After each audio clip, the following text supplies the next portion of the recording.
Mr. Matlala was involved in the kidnapping, and Mr. Matlala is very close to the Deputy National Commissioner. Sergeant Kosi told me that you are coming. I need you to just take this further. I want to understand how you fit the sergeant into the picture.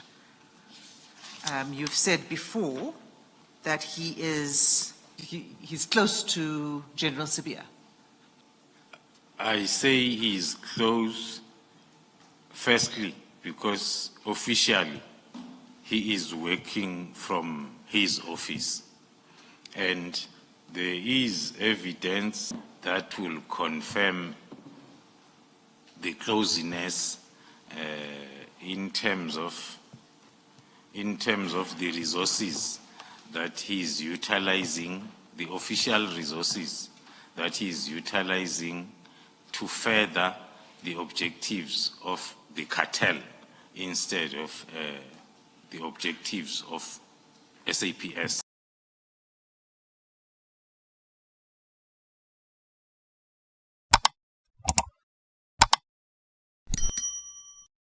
As that was happening, we were also receiving more concrete intelligence that was talking to the kidnapping case.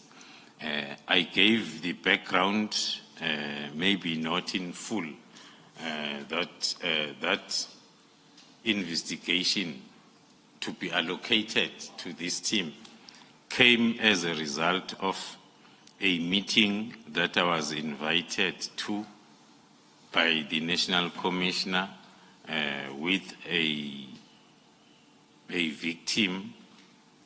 A victim, I mean people that are closer to the victim of kidnapping. It is during that meeting that they shared their wish and their uncomfortability about this particular kidnapping case being investigated within the office of the Deputy National Commissioner, Lieutenant General Sibiya, because according to them, their information was Mr. Matlala was involved in the kidnapping, and Mr. Matlala is very close to the Deputy National Commissioner. So it is during that meeting that the instruction, in some cases, if not all cases, in the SAPS we work with instructions, not requests, that the team, GCI Ops, must take over this investigation. So during the collection of intelligence as well as information, which also included a lot of digital forensic analysis in terms of video footages, that included a lot of call data analysis, because we had those experts that were there to assist in the Vereeniging case. Now that this case has been made part of this, they were also assisting.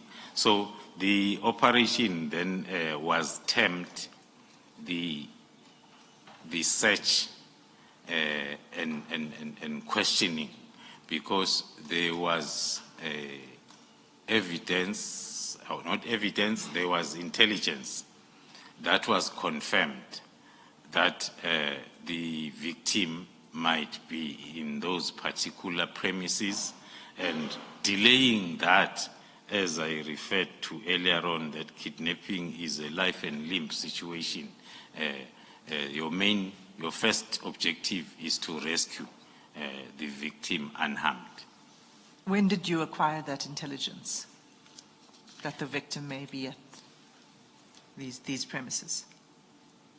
It was It was being acquired as the days were moving towards the 6th, but specifically between the 4th and the 5th, that's when then the information or intelligence was confirmed, which then prompted us to plan that operation so as then we achieve the main objective of rescuing the victim.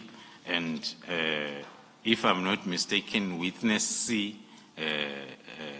testified a lot on the specifics that we had in terms of intelligence that day.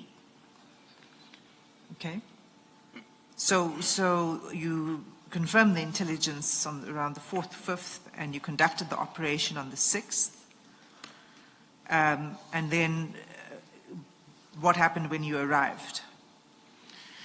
That will bring me to the third and the last part of interference, which again, according to my view, subscribes to the defeating the ends of justice. We had confirmed, as I've said, intelligence, and we were not going to take a decision to have that operation if we did not check what we had against our standard operational procedures. Then the interference in the form of defeating the ends of justice in that second operation now comes in the interview that the team had with the subject of investigation, Mr. Matlala, who confirmed and even showed evidence that Sergeant Nkosi told me that you are coming. The first part of that was told me where the place where you were having the briefing. When we go for an operation, we'll have a staging area where we will brief, the final brief before we attend to the target. So the situation reports were going to Mr. Matlala as we are moving on with the operation. So which will be between an hour or 2 hours as we move on. So if you are given the concrete information that the team is having their briefing session in that place, and after that they are coming to your house, and then you have enough time to prepare. Hence, then when the team came, Mr. Matlala confirmed that he was expecting and waiting for them. Looking at that evidence and information. Sorry, General Khumalo, you mentioned Officer Nkosi. I just want to confirm that that is not the same Nkosi that was giving evidence before the commission, I think yesterday. This is not the warrant officer. This is a Sergeant Nkosi. That is correct, Commissioners. Maybe I was going to call this one witness E, if that was the case. This is a Sergeant Nkosi, yes, who is a detective, yes, attached to the office of the Deputy National Commissioner, General Sibiya. And this is the Sergeant Nkosi that witness C has testified about? That's correct, Commissioner. And is this the same Sergeant Nkosi who had the bank card of Mr. Matlala that we saw in those WhatsApp pictures? That is correct, Commissioners. Okay, thank you. Continue. I should think on the interference paragraphs that are moving from 112 of my affidavit to 124, that is talking to the interference, that I am holding the view of it being the defeating the ends of justice and obstruction. It was really a bad day for the team. We are not people that are happy with a 50% out of 100%. When we do our work, prepare, and we decide to go for a takedown, we want 100%. But the way what I referred to as interference in my affidavit made us not to achieve the 100% that we always strive for, more especially at our second operation then that is related to kidnapping. Okay, so, and you say that because of this interference by Nkosi, which defeated your operation on that day. And is this, and I need you to just take this further. I want to understand how you fit the sergeant into the picture. You've said before that he is, he's close to General Sibiya. That is correct, Commissioners. Why do you say that? I say he is close, firstly, because officially he is working from his office. And there is evidence that we are still going to lead that will confirm the closeness in terms of the resources that he is utilizing, the official resources that he is utilizing to further the objectives of the cartel instead of the objectives of SAPS to investigate crime as he is expected to do. Senior Counsel touched on the... Should we do that? I mean, you say that we will still lead. Should we just get there? Let's get to that point, the evidence that you want to lead in relation to Sergeant Nkosi.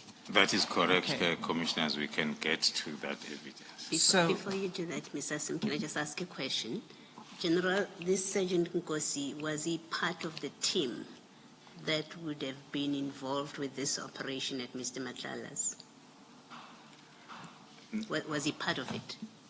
Thank you, Commissioner. No, not at all. The team that is, because Sergeant Nkosi is a detective. So in this team, we have only 3 detectives, and we know them. We work with them. So there won't be the 4th one. That, as I indicated, that during our investigation, more especially during takedown, we try by all means to limit the involvement of other people, because we had invested so much on what we have collected. Now, if we are going to allow a newcomer, a foreigner, to come and have access to what we have, it might then jeopardize our chances of being successful. So he was not part of the investigation. If he wasn't part of the investigation, how would he have known the kind of detail, for example, that you are now meeting for briefing? You're at a staging, I think you call it a staging place, and from there you are proceeding to Mr. Matlala on that day. How would he have known that information? Thank you, Commissioner. That is that is the part of the investigation that we are rounding off to talk to the defeating the ends of justice.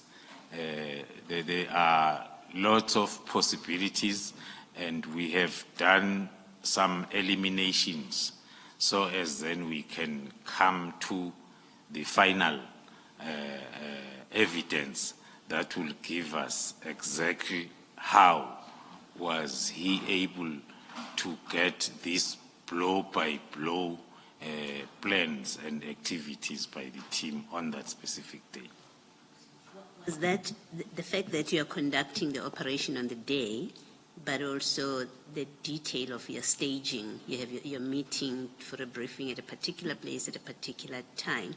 Was that information that was widely known within the SAPS?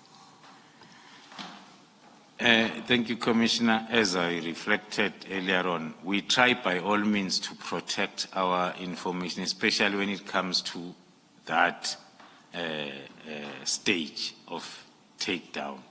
The information was not widely known. I indicated that the combat team that we planned and utilized for this part of operation was the Special Task Force team, 2 sections, that we had to get from other provinces other than Gauteng, because we had information and intelligence as to how resourceful the cartel is, especially within Gauteng, but still it managed then to get into this particular agent, and so it's part of the investigation. Started with the debriefing, checking as to where did we go wrong, what happened, and then it led us then to the investigation where we are eliminating facts that cannot be true or be evidence, but we are moving closer to having a concrete answer, which is one of, we always say, learning curves, because when you are involved in a counterintelligence project, the first fact is you are fighting an enemy from within, other than from outside SAPS. So we are in that situation, Commissioner.